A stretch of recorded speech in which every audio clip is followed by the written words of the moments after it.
New Zealand is hoping to formally discuss its draft resolution on Syria at the United Nations later this morning. But a vote on the resolution is unlikely to take place until next week, and then, well, Russia will probably give it the thumbs down. So how likely is it then that there could be success? Joining me now to talk more about this is international relations expert Robert Patman. Robert, good morning. Good morning, Paul. I mean, it's just another day at the UN. Am I right in saying with some scepticism this is just another resolution being put forward? I think there is a bit of momentum building up against the Russians on this issue. They're not going to, change their position rapidly, as your comments intimate. But I think that there is some movement in the background. In the General Assembly, the Canadians said that they're going to brief the General Assembly on developments in Syria next week.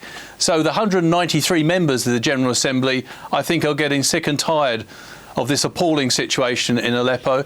But there's also, we know in the last 24 hours, the Russians are saying that they're trying to make arrangements for the rebels to leave eastern Aleppo, which would effectively end the need to bomb Aleppo.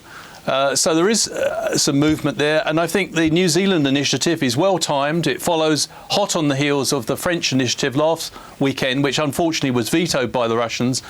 And there is also a bit of diplomatic pressure in the background. The Germans have indicated with other EU leaders they are considering increasing sanctions against the Russians.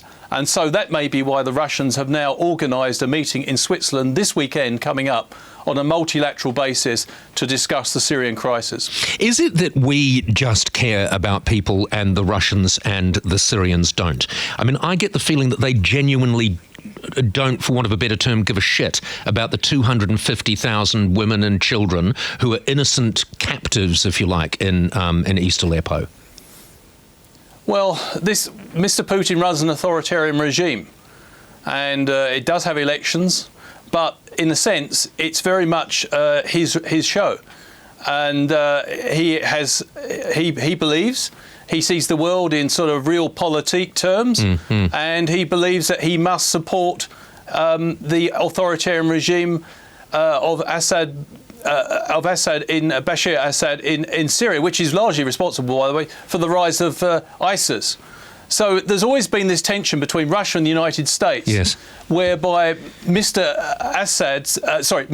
Putin's bombing campaign has been targeting all opposition, not just ISIS, and that has been a source of enormous frustration to the Americans. Yeah.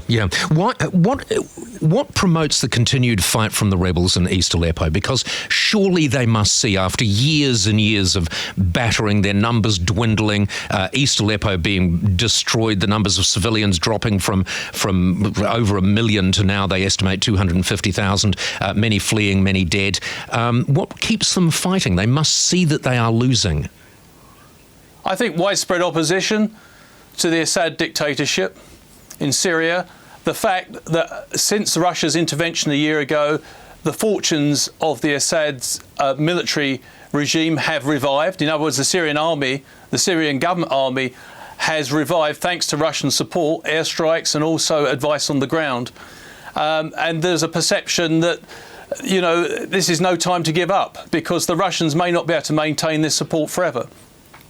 It's hard, isn't it, to imagine where this is going to end? And I know I asked you this the last time we were talking, Robert, because, from the outside you look at it and you think, well, what is left of Syria? It's just a shell, it's just a husk of a country. But then, of course, you find out more. You realise that even in Aleppo itself, they're still in the business of promoting tourism. There are still people that lead very good lives, not in East Aleppo, of course, but on the other side of Aleppo. What will be left of Syria, and how might Syria look when finally this comes to an end?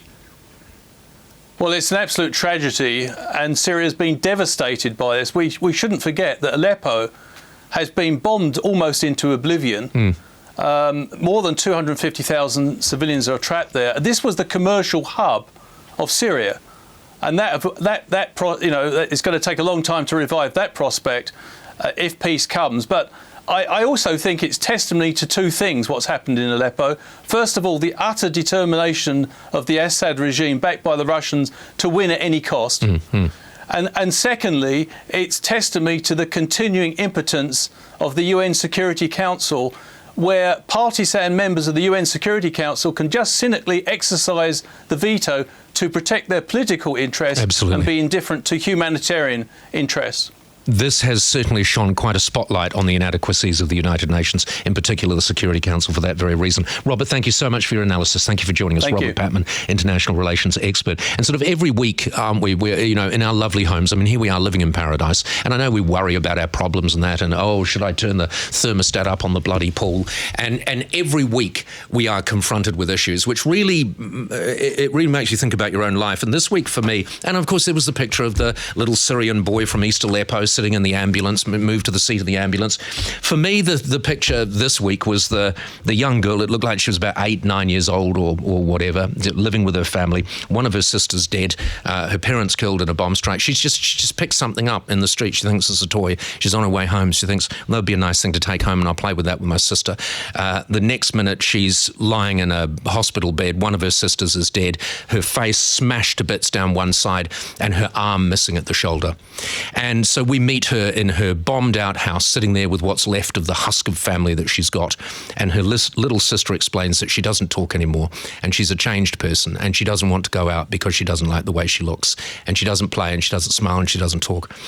And we just fumble around with our own bloody worries.